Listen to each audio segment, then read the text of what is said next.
How far can an ideology go when it decides that death must become an industrial process? In the early months of the Second World War, the men of the Schutzstaffel and the Reich's commanders realized that rifles and pits were no longer enough to exterminate entire peoples. The scene that marked this shift took place near Minsk in the summer of 1941. Heinrich Himmler witnessed a mass execution of Jews and Soviets and, unable to bear the spectacle, stepped away to vomit. Once he recovered, he ordered his subordinate Arthur Nebe to find a more efficient, quieter method that would be less exhausting for the executioners. That order lit the spark that set off a chain of experiments, journeys, and decisions, culminating in the creation of gas chambers in almost every camp of the Reich. This documentary unravels the story of how the gas chambers came to be. From clandestine trials in psychiatric sanatoria to the mass deployment of gases in crematoria, from sealed vans roaming the forests of the East to the cremation complexes of Auschwitz. Without sensationalism, we follow the chronology of a project that turned death into engineering and analyze how, chapter by chapter, the gassing system that would define the horror of the 20th century was built. From firing squads to gas, Himmler's turn. Beyond the Minsk episode, the scale of the shootings in the East exposed a problem of magnitude. In places like Babi Yar, a ravine on the outskirts of Kyiv, the Einsatzgruppen murdered more than 33,000 men, women, and children in 2 days in September 1941. The executioners fired until their arms went numb.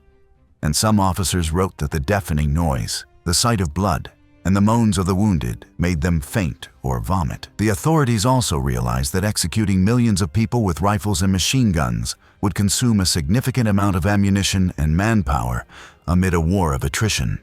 The commander of the Order Police, Kurt Daluege, noted in a memorandum that it was necessary to seek more economical methods that would preserve troop morale.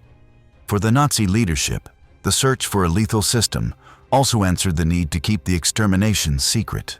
The mass graves in the East attracted vermin, nauseating odors, and the curiosity of local inhabitants, who became inconvenient witnesses.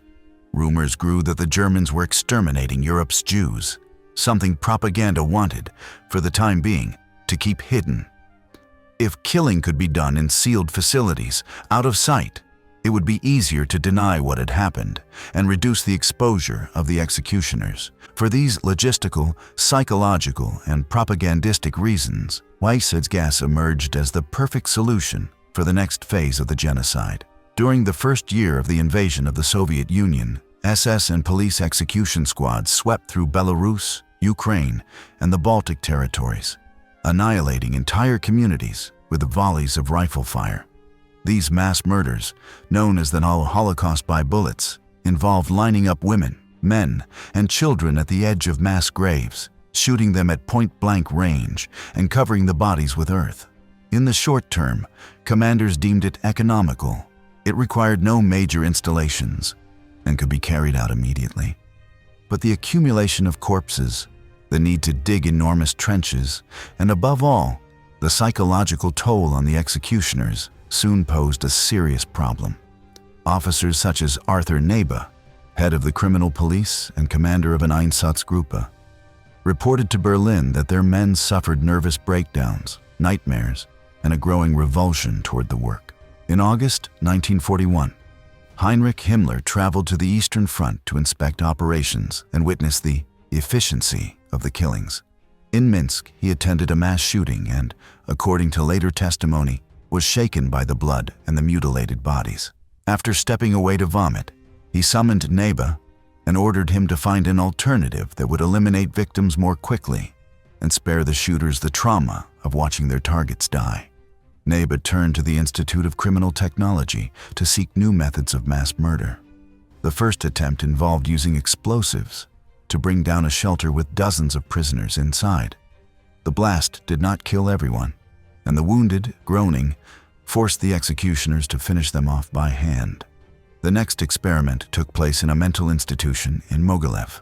Nebe and Dr. August Weider converted a room into an airtight chamber, connected a car's exhaust to the interior, and started the engine. After several minutes, the patients died. The lesson was clear. Carbon monoxide from an engine could kill silently in enclosed spaces. This experience coincided with another initiative already underway in Germany. Since October 1939, on Hitler's direct orders, doctors and bureaucrats had begun killing patients with intellectual disabilities and incurable diseases under the program known as Aktion T4. At Grafeneck Castle, at the Hartheim Fortress, and in other medical institutions, technicians installed tiled rooms made to resemble showers and fitted them with conduits to introduce pure carbon monoxide from cylinders. There, thousands of patients were asphyxiated while a physician observed through a small window. Himmler was familiar with these techniques and asked T4 technicians to advise Nebe. The convergence of these two spheres, the mass executions in the East and Germany's clandestine euthanasia, gave rise to the first gas vehicles and gas chambers used in the war. From euthanasia to extermination, Aktion T4 and the first chambers. The development of Aktion T4 did not arise out of nowhere. In the 1930s, the Nazi movement had embraced the ideas of eugenics and racial hygiene circulating in Europe and the United States. Physicians such as Karl Brandt and Werner Heide promoted the elimination of those they considered burdens on German society. To carry out the killings, a legal facade was created. A secret law signed by Hitler authorized a group of doctors to administer mercy death. Families received forms in which they evaluated the productivity of their relatives. Selected patients were transferred to centers under the cover of a charitable organization called the Foundation for the Common Welfare. There, a doctor administered a lethal injection or locked them in gas chambers filled with carbon monoxide. The buildings were constructed to mimic healthcare institutions: landscaped courtyards, porched entrances, waiting rooms. Behind these facades stood tiled chambers sealed with airtight doors. A switch activated the flow of gas from cylinders connected to hidden pipes. After death, masked attendants fed the bodies into cremation ovens installed in the same building. The smell of burning flesh saturated the air, and protests arose in nearby towns. Catholic bishops, such as Clemens August von Galen, publicly denounced the killing of the sick. Pressure led the regime to announce the supposed suspension of Aktion T4 in August 1941. However, the program continued secretly and in a decentralized fashion, and its specialists, including Christian Wirth and Franz Stangl, went on to run the extermination camps in the East. The transfer of these experts to Poland meant not only the export of technology, but also of administrative practices. The use of forms to register victims, the falsification of death certificates, the selection of inmates for forced labor as opposed to those destined for gassing. When Wirth arrived at Belzec, he applied his logistical expertise to redesign the prisoner flow, from the rail cars to the undressing rooms, from the tube to the chambers, from the chambers to the pits, and from the pits to the ovens. In this way, the experience accumulated in Aktion T4 became the skeleton of Operation Reinhardt. The Aktion T4 program was born in secrecy, disguised as a public health measure to relieve overcrowded hospitals. In reality, it was a campaign of systematic murder targeting people with physical and mental disabilities, those the regime deemed lives unworthy of living. Beginning in October 1939, in a former Prussian fort in Poznan, the first gassing trials were carried out. Doctors sealed hundreds of patients in cells and released carbon monoxide from metal cylinders. Heinrich Himmler personally attended one of these killings and was impressed by the method's efficiency. Soon after, in January 1940, the Brandenburg Euthanasia Center opened, where a facility designed specifically as a gas chamber went into operation. Following this model, additional lethal showers were built at Grafeneck, Hartheim, Sonnenstein, Bernburg, and Hadamar, all equipped with conduits to introduce gas and ventilate the room once the asphyxiation was complete. In these institutions, patients were transported in buses with windows painted white. Letters were sent to families claiming their loved one had died of natural causes. The murders unfolded with an air of bureaucratic normality. Doctors recorded names, dates, and fabricated causes of death. In total, Aktion T4 facilities killed roughly 70,000 people. in less than 2 years. The experience accumulated in chamber design and in the logistics of disposing of bodies proved crucial for the projects that followed. When the deportations of Jews began in 1941, officials such as Christian Wirth, one of T4's overseers, were transferred to Poland to put their expertise at the service of the so-called final solution. Wirth was appointed commandant of Belzec, the first camp of the so-called Operation Reinhardt. There, in late 1941, he oversaw the construction of a complex of gas chambers based on T4 technology, but adapted to kill thousands of people per day. Instead of cylinders of pure gas, he decided to employ internal combustion engines that generated carbon monoxide from diesel. The chambers at Belzec were disguised as tiled shower facilities with fake drains. Victims were driven in naked, packed tightly to speed up asphyxiation. Once the doors were sealed, an engine outside the building was started and the gas was channeled inside. This design would be replicated at Sobibor and Treblinka, where T4 veterans directed the construction and operation of the chambers. Thus, what began in psychiatric clinics became the model for the slaughterhouses of the East. Roads of Death, the gas vans, and Chelmno. To grasp the scale of this mobile method, it helps to look at the numbers. Between late 1941 and mid-1942, around 30 gas vans of different capacities were built and distributed among the Einsatzgruppen and the Chelmno camp. Each vehicle carried a code name such as Sonderwagen or Gassenwagen. The interior was lined with sheet metal to withstand the pressure and corrosiveness of the gas. In some cases, drivers drilled holes in the floor to drain bodily fluids after each trip.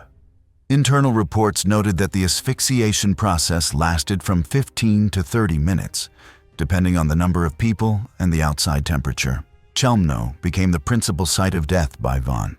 The manor that served as a reception center consisted of undressing rooms, administrative offices, and a ramp-up which victims were led into the truck. Surviving witnesses recounted that, as the vehicle drove away, they could hear desperate pounding against the metal walls and muffled screams. When the rear doors were opened in a forest clearing, a mix of gas and vapor escaped, and bodies tumbled out onto the ground en masse. At first, the corpses were buried in deep pits, but the labor involved and the stench prompted commanders to order open-air cremations. Sonderkommando prisoners had to build structures from railway rails, stack the bodies in layers interleaved with firewood, and ignite a pyre that burned for days. Operations at Chelmno were temporarily halted in March 1943, when the Lodz ghetto was almost completely emptied. They resumed in June 1944, this time to murder the few Jews who remained and thousands of Roma and prisoners of war.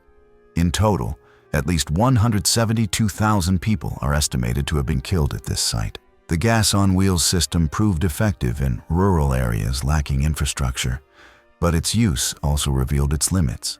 Exposure of the drivers, the slowness of the process, and the need to destroy the vehicles to erase the evidence. These limitations paved the way for the SS to invest in higher-capacity fixed complexes. Before the large Operation Reinhardt camps existed, gas traveled on wheels. After his experiments in Mogilev, Arthur Nebe presented Reinhard Heydrich with a design for a vehicle with an airtight rear compartment, sealed and connected to the exhaust pipe. From the outside, the body resembled an ambulance or refrigerated truck. Inside, dozens of people could be locked in while the engine produced carbon monoxide. The technical team of the Reich Security Main Office, under Walter Rolf's direction, manufactured several models of these vans. The largest could hold up to 150 people. The smaller ones, about 80. Each trip became a silent murder. The victims were loaded, the doors closed, the exhaust diverted into the compartment, and the vehicle set off toward pre-dug pits. By the time it arrived, the air inside was scarcely breathable, and guards unloaded the corpses for burial or burning. These trucks were used mainly on the Eastern Front and in the Chelmno extermination camp, located in a forest near the River Ner. Chelmno opened in December 1941 and was the first place where gas was systematically used to kill Jews from the Lodz ghetto and villages in the region. The procedure was chilling in its simplicity. Prisoners arrived by train were taken to a building called the Schloss, forced to undress and made to surrender their belongings under the pretext of a bath. They were then led to a ramp where a truck with an empty compartment awaited. Once it was full, usually with 50 to 70 people, the doors were shut and the engine started. Within minutes, carbon monoxide filled the interior. The screams faded as the truck drove to the clearings of the Rusukau forest. There, groups of forced prisoners unloaded the bodies and buried them in pits. Later, because of the smell and putrefaction, the pits were replaced by open-air pyres on which the bodies were burned. The adoption of gas vans marked a transition between the improvised method of executions and the industrial model of chambers. They were mobile, could operate in secrecy, and allowed a small number of perpetrators to murder hundreds of people in a single day. Yet they also had limitations. Death by asphyxiation could take more than 20 minutes. The bodies were often soaked in blood and fluids, and drivers complained of the stench that lingered in the compartment. In addition, the sheer scale of the killings demanded larger vehicles and faster processes. These shortcomings spurred the construction of fixed facilities in the camps, where the gas could be controlled and the flow of victims could be continuous and more efficient. Operation Reinhard, Belzec, Sobibor, and Treblinka. The design of these camps was based on the idea of death factories. In Belzec, 4 wooden gas chambers were initially built, each measuring 4 by 8 meters. Each chamber could hold about 450 people. After a few months, the structure was replaced by a brick building with 6 smaller chambers to increase the killing rate. The walls were lined with waterproof material, and the floors had holes to collect blood and other fluids. Diesel engines, probably removed from captured Soviet tanks, were installed in an adjacent shed. Sobibor, divided into 3 compounds, initially had 3 gas chambers, but in 1943, the Nazis built a structure with 8 chambers to expand capacity. The chambers at Sobibor measured approximately 4 meters and were fitted with fake showers in the ceiling. The process was choreographed. Ukrainian guards drove the prisoners through the tube, decorated with branches and flowers. Inside the chambers, people were packed in until there was no space left. Engines, probably gasoline-powered, expelled carbon monoxide through pipes. After about 20 minutes, they were shut off. Forced laborers then opened the doors, pulled out the bodies with hooks, and dragged the corpses along wooden tracks to the pits. In Treblinka, the scale reached a new level. The first chambers, 3 in total, could kill 1,200 people at a time. Due to the volume of deportations from the Warsaw Ghetto, a second facility with 10 chambers was built to double capacity. The camouflage was elaborate. The buildings were painted white with shower symbols, and curtains were hung to conceal the engines. Near the chambers was the trench where the bodies were dumped. As in other camps, the Nazis ordered Sonderkommando prisoners to exhume the bodies when the ground began to swell. The exhumations and burnings were carried out hastily between late 1942 and 1943 to erase the evidence. Even so, when the Soviet army approached, human remains and bones were still visible. The commanders of Operation Reinhard, among them Odilo Globoknik and his deputies, oversaw the transfer of technicians, guards, and machinery among the 3 camps to ensure uniformity and efficiency. The chain of command was small. Each camp was run by fewer than 40 SS men, assisted by around 100 guards recruited from Soviet prisoners of war and collaborators. This staff demonstrated that a small group could murder hundreds of thousands of people if the system was designed for it. The Sonderkommandos, for their part, lived in isolation, in constant fear of being killed once they were deemed to know too much. Only a few prisoners from these camps survived to recount what happened. Their testimony has been essential to reconstructing the system's details. Operation Reinhard, named in honor of Reinhard Heydrich, was the code name for the plan to exterminate nearly 2 million Jews living in the general government, the central region of German-occupied Poland. To accomplish this, the SS built 3 extermination camps: Belzec, Sobibor, and Treblinka. These sites were designed exclusively for killing. They were not established as labor or transit camps. Their sole purpose was to reduce to ashes the people arriving in overcrowded trains. Belzec, the first to begin operations, opened its gates of death in March 1942. Following the directives of Christian Worth, its facilities consisted of several gas chambers aligned in a wooden building. Victims were driven through a fenced corridor known as the tube, which led them from the disinfection area to the chambers disguised as showers. Once locked inside, the guards started a diesel engine coupled to the building. The carbon monoxide produced filled the chambers, killing those inside in less than half an hour. After the killing, selected Jewish prisoners removed the bodies, extracted gold teeth, and buried them in giant pits. Between March and December 1942, approximately 434,500 Jews were murdered in Belzec. Sobibor, which began operating in May 1942, replicated the Belzec model but with greater efficiency. Deportations arrived in convoys of 40 to 60 wagons. Guards separated men from women and children, ordered them to undress, and forced them to run along a camouflaged path toward the gassing buildings. Before being pushed into the chambers, women had their hair cut to be sold to the German textile industry. Once the doors were closed, an engine fed carbon monoxide into the chambers and everyone died. Those who could not walk were taken to pits and shot. In a little over a year of operation, at least 167,000 people are estimated to have been murdered at Sobibor. The brutal routine was broken on October 14, 1943, when a group of prisoners organized an uprising, killed several guards, and enabled about 300 people to escape, of whom only around 50 survived the war. Treblinka, the largest of the three, began operations in July 1942. The camp was divided into two areas: a reception zone where the deportees had to undress and hand over their belongings, and an extermination area hidden among trees. A pathway, again called the tube, connected the two sectors. The newly arrived, men, women, and children, ran naked toward a building with multiple gas chambers. There, SS soldiers and Ukrainian auxiliaries crammed up to 700 people into each room there before sealing the doors hermetically. Diesel engines installed outside pumped exhaust into the interior. Within minutes, the oxygen was depleted and the poisoning took effect. Between July 1942 and October 1943, the camp's workforce murdered about 925,000 people in Treblinka. To dispose of the evidence, the bodies were exhumed and burned on enormous pyres made from railway rails. When the camp ceased operations, the buildings were torn down and lupins were sown to disguise the churned earth.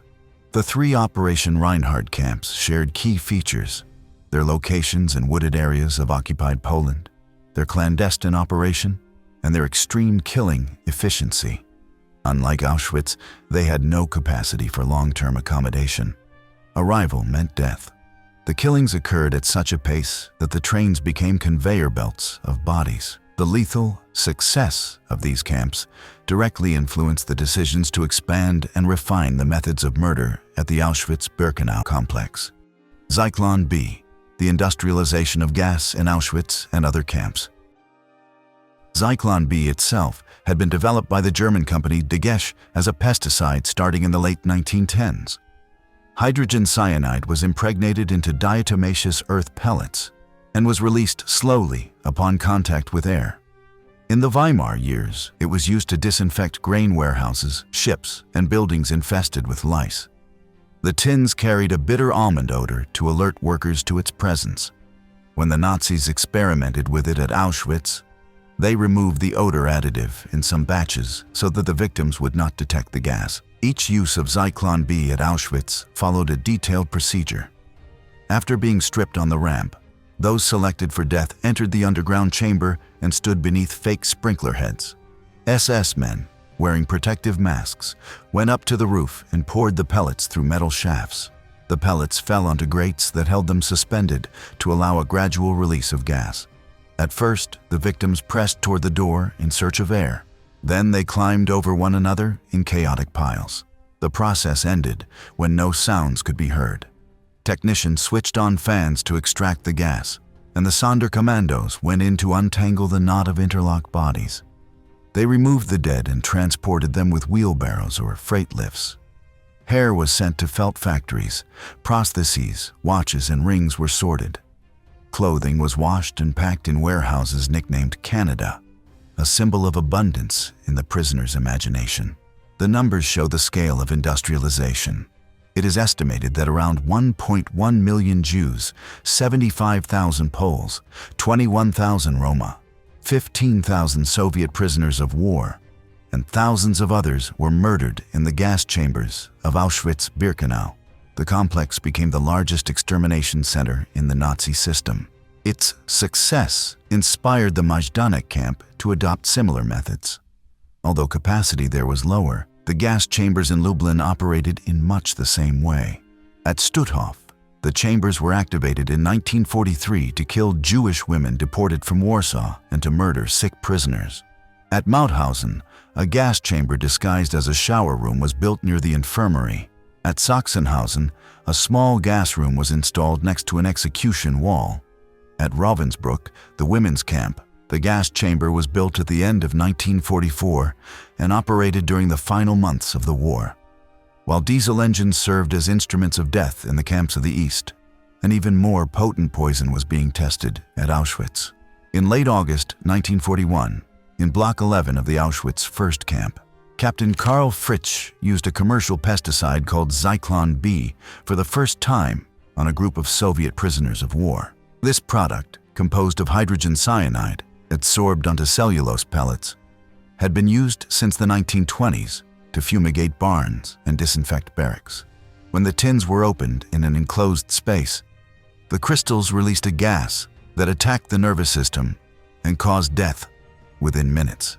Rudolf Haas, the camp commandant, witnessed the experiment and realized he had found the extermination method he had been seeking. Fast, quiet, and capable of killing hundreds of people without the guards' direct involvement. After some initial trials, Soviets and other prisoners were gassed in the basement of the crematorium at the main camp. The authorities decided that site was unsuitable because of poor ventilation and because the victims' screams could be heard in the barracks. The operation was then moved to Birkenau, Auschwitz II. There, in early 1942, two farmhouses, nicknamed Bunker 1, the Red House, and Bunker 2, the White House, located some distance from the camp, were adapted. Each bunker contained several rooms in which between 800 and 1,200 people were crammed per session. They were ordered to undress under the pretense of a delousing shower and were given towels and soap to maintain the illusion. When the doors were shut, SS men dropped Zyklon B pellets through roof pipes and waited for the screaming to fade.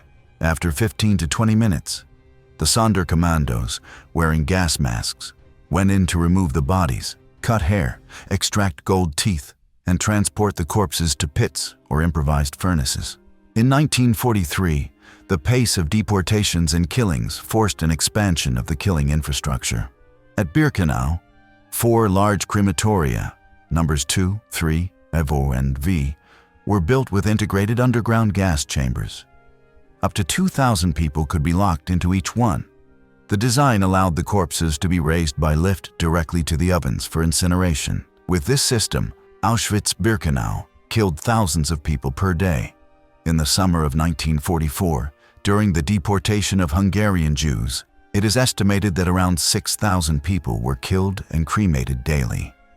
Bodies that could not fit into the ovens were burned in open pits, and the ashes were scattered in nearby rivers or fields to conceal the magnitude of the genocide. The logistical success of Zyklon B led to its adoption elsewhere. At Majdanek, a camp designed for both forced labor and extermination, 3 gas chambers were built. 2 were converted shower rooms used with Zyklon B to kill prisoners too weak to work. A third, according to some testimonies, operated with carbon monoxide. Between October 1942 and late 1943, thousands of Jews, Soviet prisoners of war, and political inmates died in these chambers. In camps such as Stutthof, Mauthausen, and Sachsenhausen, small chambers were installed that used Zyklon B and, in some cases, carbon monoxide. Their main function was to eliminate those who arrived sick or injured and could no longer be exploited. At Ravensbrück, the women's camp, the first gassing took place in June 1944. These chambers were not intended for mass extermination on the scale of Auschwitz, but they were part of the same logic of using gas as a tool of murder. From efficiency to cover-up, the final expansion, and the legacy of gassing.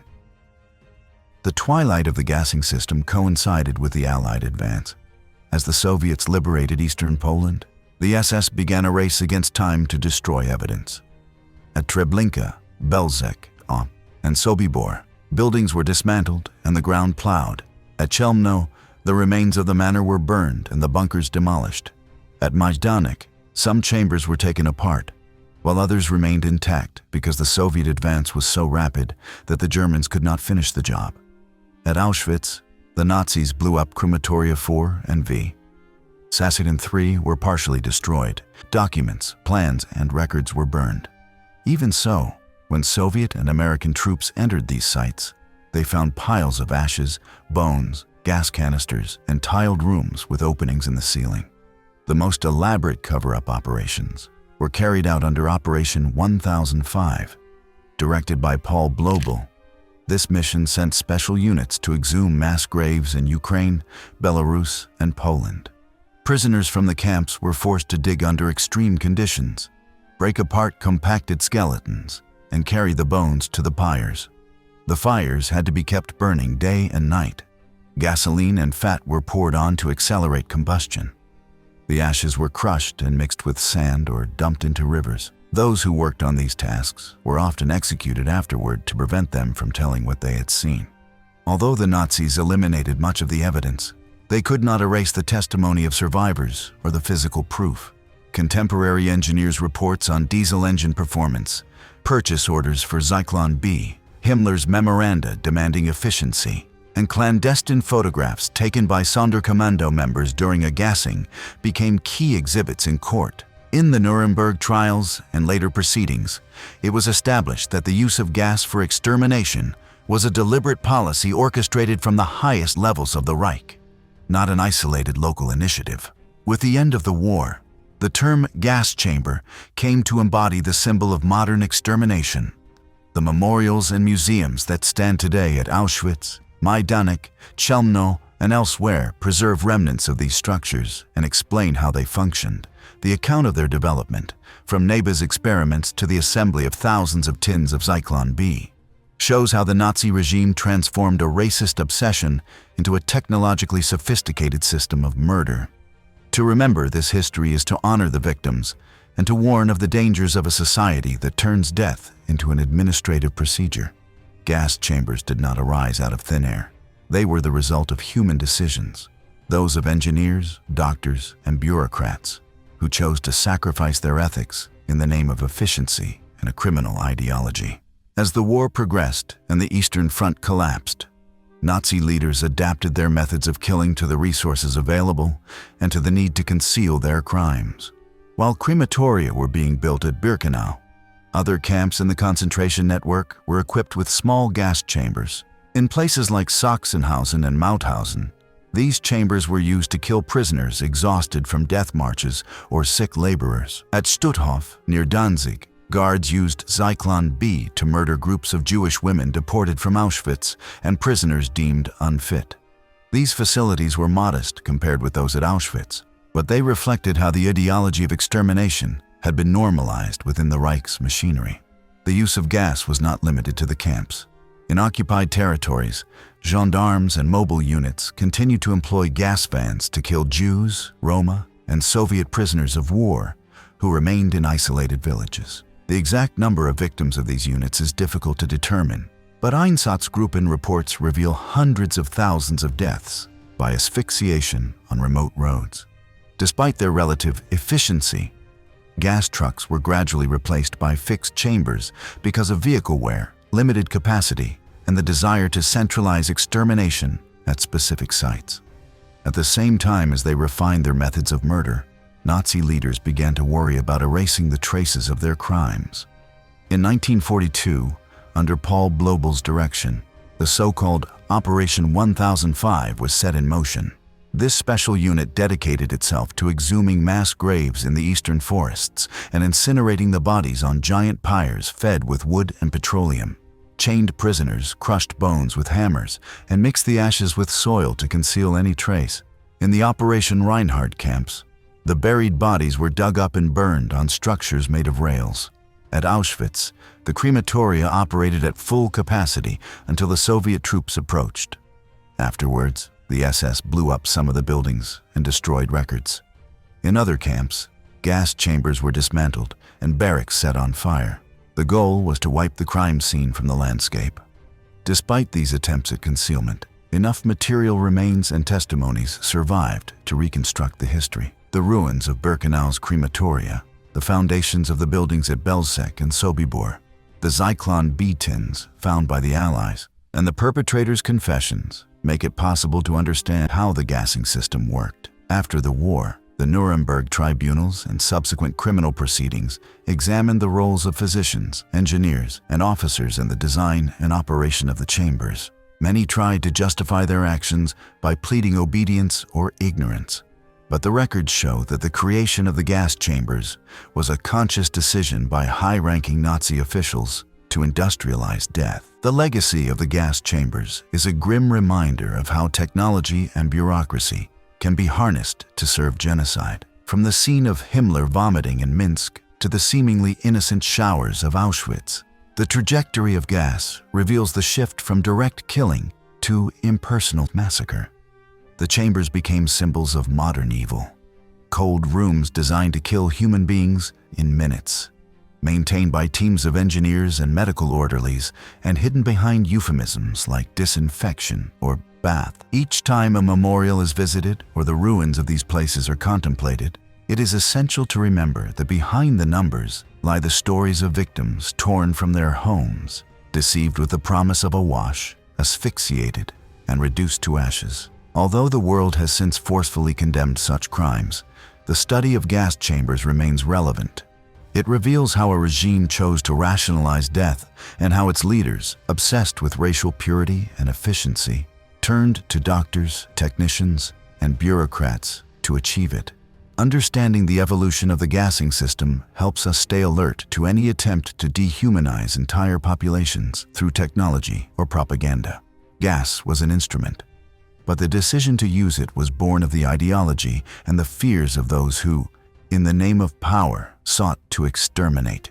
Even after the smoke dissipated and the ovens went cold, the echo of the gas chambers resonated for decades. When Soviet soldiers entered Majdanek in July 1944, they found tiled rooms with iron doors, rooms that still bore scratch marks on the walls.